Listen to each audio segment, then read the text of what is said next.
listening to This Week in Big Sky Basketball as we take you around the conference for all the latest in Big Sky hoops. Now, here's your host, Scott Garrard. Hey, welcome on in. It's another edition of This Week in Big Sky Basketball. I'm Scott Garrard. We got a lot of movement in the Big Sky standings during week 3 of conference slate last week. Montana men remain on the lone Big Sky team with a perfect record, with the Grizzlies sitting atop the conference standings with Northern Colorado and Montana tied for first on the women's side with one loss. Our guest today, Weber State women's head coach Bethann Ord, Montana junior Michael Oguine, as well as Skyline Sports' Colter Nuanez. First, let's take a look at what's happening in Big Sky women's basketball. Northern Colorado and Montana each carry a record of 5-1 heading into week 4 of the Big Sky. Weber State, who has played one less game than both Northern Colorado and Montana, follow right behind with a 4-1 record. In last week's action, Northern Colorado was the last conference team unbeaten to fall, as Weber State took care of business on its home floor to beat the Bears 82-73. However, the Bears then bounced back and beat Idaho State to go 1-1 on the road trip. Montana continued to win at home in league plays. Lady Grizz defeated Sacramento State and Portland State. And Weber State followed up that win over Northern Colorado with a victory over North Dakota to remain one of the Big Sky's best teams. This week's Ready Nutrition Player of the Week in Big Sky women's basketball is Weber State's guard Lauren Brooks. She averaged 25.5 points, 6.5 rebounds, while shooting 48% from the field and 41% from beyond the three-point line. Also against previously conference unbeaten Northern Colorado, Brooks put up 32 points and shot a solid 57% from the field while going 4 of 7 from beyond the three-point line. Several teams are starting to separate themselves from the rest of the pack, one of those being Weber State. So let's welcome in the Wildcats head coach Bethann Ord to the show. Coach, how are you? I'm great. How are you, Scott? I'm not as good as you are because you've gotten off to a hot start in Big Sky play, 4-1 record. Your team's got some momentum. Talk about this season, what it's been like for your team. Well, I think one of the biggest things for our kids is the fact that they just focus every day on playing hard for each other, playing together, and that's been the biggest thing I think that's really gotten this group doing so well. We hear a phrase all the time when it comes to sports about getting your players to buy in. It seems like they bought in there at Weber State. What's that process been like? Well, it's a long process, but once you really have to keep setting that, putting down the bricks and then building the the layers, and once the culture is, I really feel like we've turned a corner because they all bought in, and even with the new players coming in, they're just really a great group, and it's all about culture and bringing great kids in. And, of course, a really big game against Northern Colorado. What did you see out of your team specifically in that game that gave you a lot of confidence about your squad moving forward? That we played defense. And that was a big thing, defensively of really trying to shut down their top players. And I thought we did a terrific job in rebounding the basketball. I mean, it was both teams are top in the league with offense, and the bottom line was who was going to step it up on defense. And I was really proud of every one of our players that came in and really did a great job. Your team certainly has a unique blend of talent. You had 3 starters return, but a couple of transfers that made an immediate impact as well. What's it like to try to get that team to be able to come together and mesh, especially in the first year together? Well, it's interesting because you never know when you bring kids in, but when you do, and you already have a relationship with the current players, and they want to win, and they want to they've embraced everyone that's come in new, and the new players coming in, they want to win too. They know it's their last year, and they're doing whatever it takes. And it's funny because a few times I've overheard a couple of them say, "Gosh, I wish I could have played with you guys for 4 years." Some of my graduate transfers, which is really, really a nice thing to hear. And they just really love each other, and everybody is, they just want to win. They're very competitive, and it's a great atmosphere. What is we talked about the Big Sky Women's Player of the Week, Lauren Brooks. What has she meant to your team this year? Lauren has been terrific on and off the court. She's just an amazing young lady. And anytime you bring in a kid that has had Big 10, Big 12 experience to our league, and just that's been great. And she's very unselfish. I know she's scoring a lot of points, but she wants what's best for the team, and she's doing whatever it takes to help this team and this program. What was that process like of getting her to Weber State? It was pretty quick. It was pretty. The biggest thing was it's all about relationships. Yeah. When that comes into play, and as a coach, in recruiting, and just lucky that we had an opportunity to have I had a relationship, and there was that's what it's about. Weber State head coach Bethann Ord, kind enough to join us here on This Week in Big Sky Basketball. You're currently atop the league as far as one of the biggest surprises. You were picked to finish 10th in the Big Sky preseason coaches poll. Do you use that as motivation at all going into a season, or do you just like, okay, that doesn't matter. I know I've got a good team, and we're going to go out and prove it? Yeah, I think the kids absolutely have that chip on their shoulder, and it's all good. You don't really have to say much about it, but they know. They know that the coaches in our league picked us 10th, and I think that's motivation right there. And every game, they want to prove it. They don't go out and I think overthink it. I think they just know what they can do, and they just do it. You travel to Sacramento State and Portland State this week. Difficult road trip for your team. What's it like playing on the road against some really tough competition? Well, it's you're constantly in our league. I think our league is very tough. We got great coaches. Every game is going to be a battle, and two totally different teams than what we've already faced. And we're just gonna they know it's a business trip. They know that they're going in there, and it's going to be a war, but. They'll just stick together, and I'm really excited for how we're going to go on the road. Well, Coach, we certainly appreciate your time. Good luck the rest of the way. We appreciate you carving out a few moments for us. Well, thank you, Scott, and have a great week. You too. That's Coach Bethann Ord, head coach at Weber State, joining us here on This Week in Big Sky Basketball.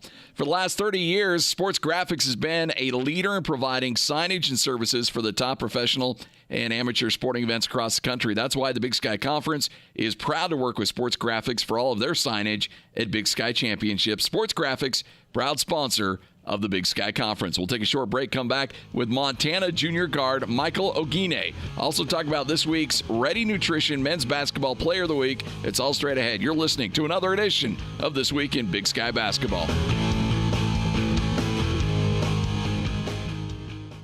You're listening to This Week in Big Sky Basketball. Welcome on back to This Week in Big Sky Basketball. I'm Scott Garrard. Hey, remember the 2018 Big Sky Men's and Women's Basketball Championships coming up in Reno. Visit roadtoreno.com to get your tickets as well as hotel information. It's March 5th through the 10th as the Big Sky will take over Reno, Nevada, and we want you there. All right, let's take a look at what's been happening in Big Sky Men's Basketball. Montana took a 2-game lead on the rest of the conference as the Grizzlies moved to 6-0 in Big Sky play with road wins over Sacramento State and Portland State. Previous unbeatens Montana State and Idaho State both fell twice last week, with the Bobcats coming up short against Sacramento State and Portland State, while Idaho State dropped 2 on the road to North Dakota and Northern Colorado.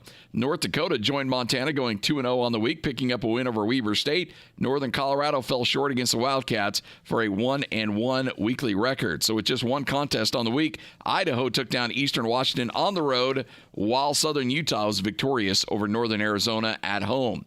Remember, your Big Sky Ready Nutrition Player of the Week for men's basketball was Michael Oguine, who averaged 27.5 points, 68% shooting in the undefeated week for the Grizzlies, finished with a career-high 39 points in the 92-89 victory over Portland State. So with that, let's bring in your Big Sky Player of the Week, Michael Oguine. Michael, how you doing, man? I'm good, man. How you doing? I'm a little under the weather, so excuse my voice. Well, I'm with you, man. I'm battling a cold as well. So let's talk about your big wins, Sacramento State and Portland State. What were the keys to picking up those big wins and staying undefeated in conference play? Well, I've never swept that trip as long as I've been at the school. So we really wanted to take it one game at a time. The Sac State game, we got off to a little slow start. We were down at half, but my team did a good job of fighting back, staying with the game plan. And the same thing happened at Portland State. We were down, but we kept fighting and came out victorious in both of those games, so I'm proud of them. Portland State has given a lot of teams a lot of problems this year, so I got to imagine it means a lot for you not only coming out of there with a win, but also a 39-point performance too. Yeah, no, the most important thing was the win. Obviously, it feels good to get a career high against them, but I'm just glad that we came out there victorious. Like I said, that trip was giving us problems the whole time here, so it was really big for us. How do you walk that line between being a scorer and then also making sure you're getting your teammates involved? You just got to stay aggressive. My coaches do a good job of empowering me to play my game, be aggressive, stay in attack mode the whole game. My teammates are there with me. When I'm drawing attention to myself, I have to still remember to get those drop-offs and keep my teammates involved, keep them happy. But we have a really good balance going right now, so we're going to try to keep it going. Seems like your team has a lot of momentum right now and feeling a lot of confidence. But this conference, from top to bottom, anybody can beat anybody on any given day. So what's the key to making sure your team stays motivated in the right mindset going forward? Just you can't get too high. We were in the same position. We were 5-1 last year, and we ended up 5th in the conference. We went 6-6 to finish it out. So we know that we're only a third way through conference, so we have to keep it up. Can't get complacent. We still got to work hard every day in practice, take care of our bodies, get recovery, and just really stay focused because we have a long way to go. Sounds like you enjoy being a leader and kind of a vocal leader on this team. Is that true? Yeah, that's something that my coaches challenged me with. When I first came in, I wasn't the most vocal guy. So Coach Trav really challenged me to be more of a vocal leader. I like to lead by example, but at the same time, leading with your voice is important too. So these guys do a good job of, listening to what I have to say. It's really my teammates, give me that confidence to be a leader out there. You mentioned about how your team struggled a little bit in conference play down the stretch of last season. What do you need to do to make sure you avoid that this year? This year, like I said, it's one game at a time. We can't get too high. 6-0, that's a great start. Don't get me wrong, but like I said, there's a long way to go. So this is what I said earlier. Practice hard every day. Keep doing the same things that we've been doing to get in this position, and I think we'll be happy with where we are at the end of the season. How do you feel like your game's improved over last year and your first 2 years there at Montana? I'd say I'm in attack mode more.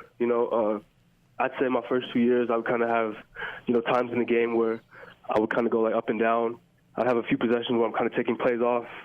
But this year, it's really important that I'm aggressive and stay in attack mode the whole game for our team to be successful. So I'm really trying to work on that.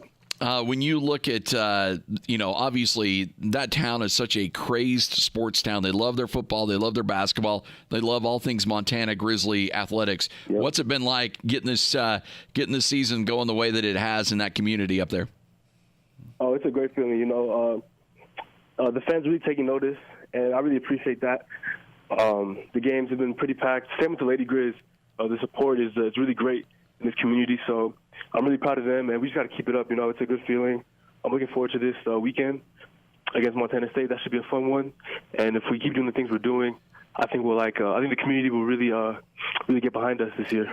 For those that aren't aware of how nasty that rivalry can get between Montana and Montana State, what's it like when you got Montana State coming up? Oh, it's a bitter rivalry to say the least. We really don't like them. They don't really like us. The fans too. It's you can feel it in the air. So they're hyped about it. We're hyped about it. But we got to remember at the same time, it's just another game. We can't start doing things that we haven't been doing all year. So we're just gonna have an even keel mentality throughout this week. Prepare hard. When it's game time, we're gonna play that game like it's any other game. What was the process like that brought you to the University of Montana? It all started with Coach Travis. He recruited me in high school, and I really just didn't want to pass up the opportunity to play for a coach like him. He's just like the vision. I feel like we shared a similar vision, what we want to do here at the college level, and he's been great. My 3 years here, he's been the same. As he was recruiting me, it wasn't anything like he just said a bunch of things to get me to come in and change it up. He's been very genuine the whole time, so I really wanted to play for a coach like him, and it's been a great 3 years so far. Well, Michael, we appreciate your time. Keep it rolling, and we look forward to catching up with you again soon. Hey, no problem, man. Appreciate it. You got it. That's Montana's Michael Oguine joining us here on This Week in Big Sky Basketball. All right, when we come back, we'll preview the week ahead in the Big Sky Conference. We'll also have another visit with Colter Nuanez of Skyline Sports. It's all straight ahead on This Week in Big Sky Basketball. Also, we'll let you know where you can find all the Big Sky games on television this weekend. Keep it close. Another edition of This Week in Big Sky Hoops.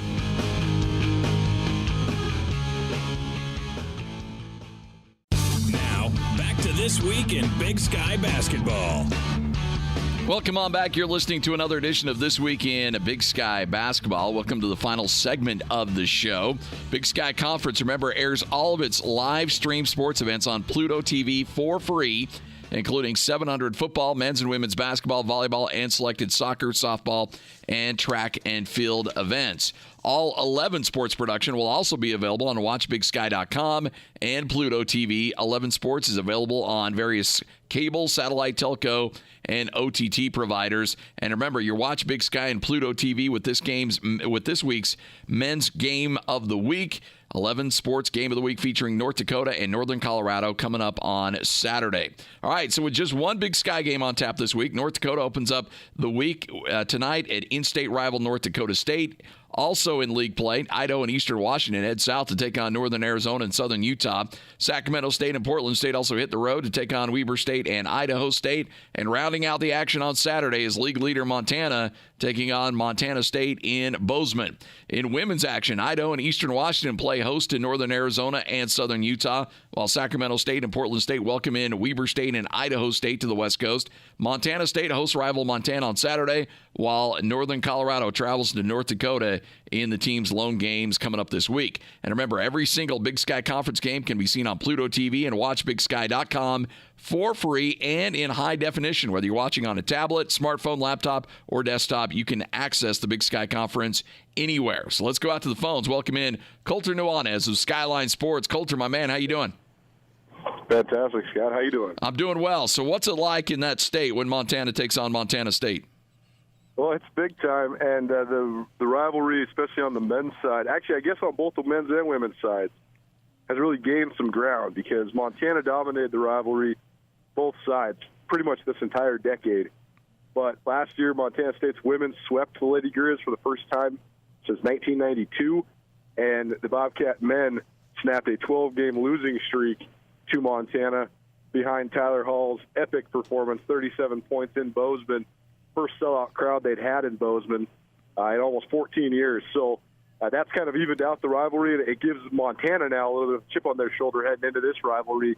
And it's the first time the Grizz have had something to play for just in terms of redemption. So pretty big-time rivalry, and everybody's really excited for Saturday in Bozeman. Yeah, it was really funny. I did a lot of the Big Sky games in the tournament last week on the women's side with Krista Redpath, who's a legendary Grizzly women's basketball player, and she was more than happy to mention several times about that sweep because, you know, that didn't sit well with a lot of people on the Grizzly side. Oh, absolutely. And, I mean, the Lady Grizz have been so dominant just in period, but especially at home. When you're talking winning at an 80 to 85% clip for the duration of Robin Selvig's 38 years at the helm. So pretty hard to win in Missoula. So even when the Bobcats have been good, it's been next to impossible to win in Missoula. Montana State's men are still trying to tackle that task, but that's a little ways down the road this season. But it's been it's been interesting to see the rivalry level out a little bit because it really is. It makes it even more fun when both sides are really gunning for each other. Let's talk a little bit about Montana off to a 6-0 start for just the fourth time in school history. They take down Sacramento State and Portland State, two teams that certainly have caused problems for a lot of other teams around the Big Sky Conference. Did you learn something more about the resiliency and the toughness of this team during that 2-game winning streak and the 6-0 start overall? Yeah, I mean, Sacramento State's one of the worst matchups in the league for Montana. They just give Montana fits with their size and their variety of defenses that they play. And Brian Katz is a tremendous coach. He always seems to take away Montana's best options on offense. And in the first half of that game, it looked like it was going to be the same old story. Travis DeCure, the boys had never won down at Sacramento State, and just as a group. And they were trailing at halftime, but then they had a nice surge to really pull away. They made a lot of really key adjustments, I thought. And then Portland State, I thought, really proved itself as a true contender with the way that they pushed Montana. But then on the flip side, Montana proved just how hard they are to beat because you take away Jamar Coe, You take away Ahmad Rory, and then Michael Oguine steps up and scores 39 points. So the balance that Montana's been able to cultivate on offense, paired with just that breakneck defense that they're playing for 40 minutes, it's going to make them really hard to beat for the duration of this conference schedule. Montana's playing really well right now. On the women's side, leaders Northern Colorado and Montana are off to 5-1 starts. Weber State not too far behind at 4-1. What's impressed you with some of those teams and what they've been able to do? Yeah, Northern Colorado's they're a really good team just because of coaching and execution. They run through their stuff as well as anybody in the league. And then the Lady Grizz, they've really stepped up just in terms of being able to secure the stop, as the coaches would say. You can play as good a defense as you want, but if you don't get the initial rebound, that's hard. And Jace Henderson has really emerged as one of the top rebounders in the entire league for the Lady Grizz, and that's been, in turn, helped Montana hold opponents to a lower field goal percentage. So the women's league, tough as always, but the improvement of Lady Grizz is probably a little of a surprise. The way Northern Colorado is rolling right now, not really a surprise. Preseason league favorites, and I think everybody expected them to be right where they are. It's been a lot of movement around the top teams, and one thing we don't talk a lot enough with you, Colter, is the national scene. When you look at the national perspective of basketball right now, who's your top four, and who do you think are your final four? I know we're getting a little ahead of ourselves here, but that's what we get to do on this show. Who do you see as your final four checking in at San Antonio? Man, I think Michigan State's got to be right there. The way they share the ball and the way that they play defense. They're just rolling right now. I think they're averaging 23 assists a game. I was looking through stats.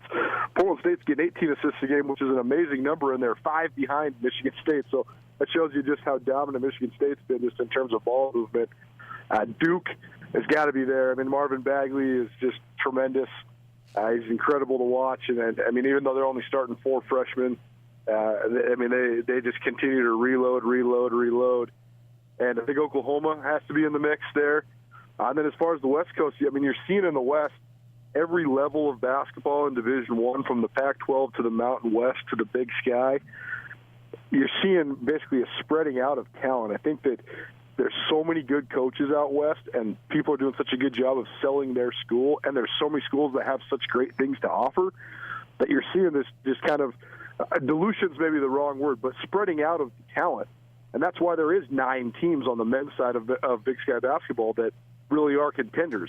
It's the same thing in the Mountain West. There's probably 7 teams in that league that are true contenders, and in the Pac-12, at least half the league, if not more. And so I think that as far as the fourth Final Four spot, whoever gets hot here the next 6 weeks is going to be the ones that are going to make runs. But I think that anybody out of the West, it's pretty wide open. Arizona State have both looked good.